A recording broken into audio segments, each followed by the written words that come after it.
UFC 312 is this weekend. The middleweight champion, Dricus Du Plessis, will be looking to defend his title again against former middleweight champion Sean Strickland. This is a highly anticipated rematch because the first fight was super close. A lot of people still think Sean Strickland won that first fight. It was super controversial, but that's why this fight is going to be so interesting. The rematch is always almost better than the first fight. This is going to be a close fight. We're going to talk about who I think is going to win and how I think the fight's going to play out. But before we get into it, be sure to like, comment, and subscribe. Now let's get into it.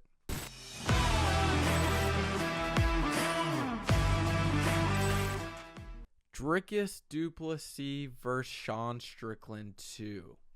What's going to happen? When I went back and watched the first fight between Dricus Du Plessis and Sean Strickland, I thought I was watching the same fighter fight himself, but with just two different styles. Sean Strickland and DDP are both tough.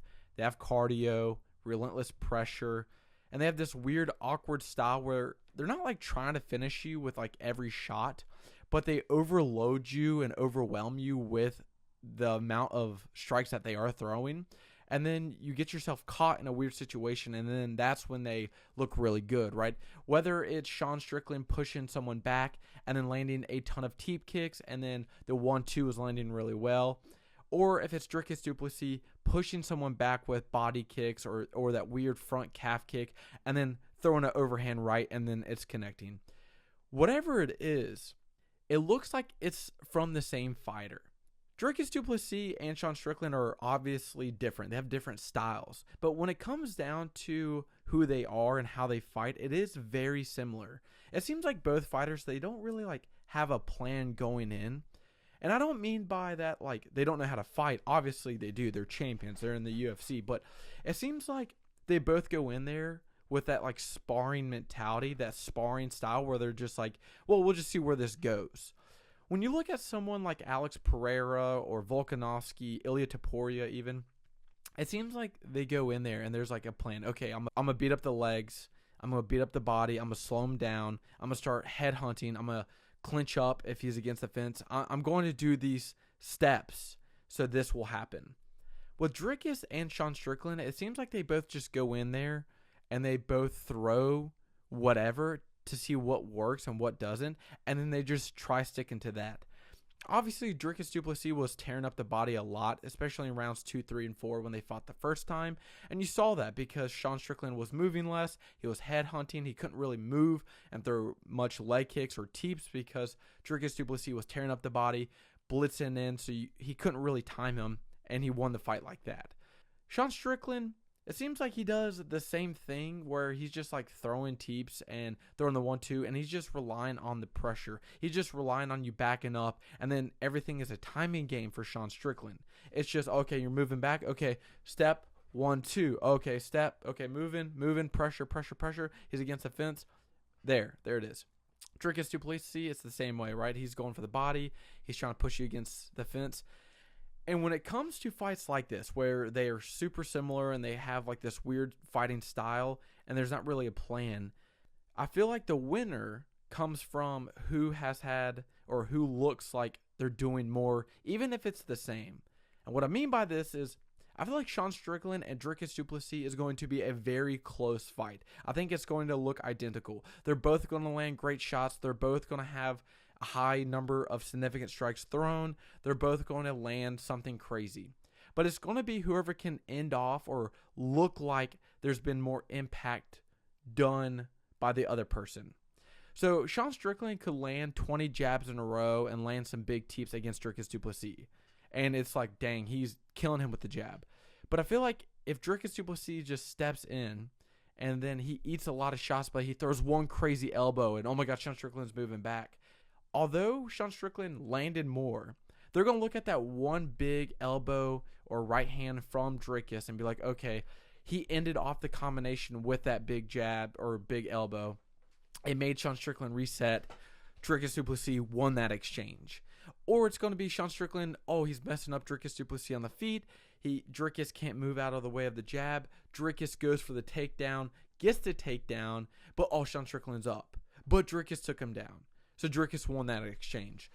That's almost how the first fight went. I think the second fight's going to go similar to that. When you go back and watch the first fight, Sean Strickland aimed 90% to the head. He landed 90% of his shots to the head. He was head hunting the entire time. There wasn't this display of versatile effects, right? Like, he wasn't going to the body, he wasn't going to the legs. He wasn't really landing anything in the clinch or in the grappling, nothing like that. It was 100% of his shots were from the distance. And I feel like when you're a judge and you're looking at Sean Strickland, unless he's knocking down Dricus Du Plessis with those shots, he won't win. Because you're going to see someone like Dricus Du Plessis, he's going to get hit a lot in the head, but he's going to attack the body, and the body's going to be red of Sean Strickland. He's going to attack the legs, and now Sean Strickland isn't moving as much in rounds 2, 3, and 4. Or, oh, he clinched up with him, and he landed a big elbow. Sean Strickland's bleeding. Even if Sean Strickland lands more significant strikes, or he's even pushing Dricus Du Plessis back, unless he drops him or implements a different tool, right? Whether it's an overhand right or a spinning back kick or something insane, I don't see his strikes looking enough to win that exchange against Dricus Du Plessis. And I hope that makes sense. Even though I think Sean Strickland in that first fight looked good and I thought it was really close, I think Dricus Du Plessis just edges out every single combination, or he'll end off the combination with something insane where it just looks more impressive than what Sean Strickland does or did in the fight, right? With that being said, I think Dricus Du Plessis, he has more tools, and so that's why he can win this fight, or he can at least dominate more areas of the field than Sean Strickland, right? Sean Strickland doesn't have the grappling like Dricus Du Plessis. Obviously, they both have pretty good takedown defense, good cardio, good pressure. But when it comes to what happens when Sean Strickland is constantly getting overloaded with the takedowns, and then, instead of the takedown, Dricus Du Plessis fakes and goes with the overhand right, there's more of a change. Sean Strickland has to dramatically change his stance and how he fights in that moment, rather than Dricus Du Plessis when all he's expecting is a teep kick or a jab. You don't really have to change that much to win that exchange. And unless Sean Strickland implements or does something insane in the fight, I just don't see his 3 tools that he does have beating Dricus Du Plessis. I think Dricus Du Plessis looks a little bit better. I think he has only gotten better.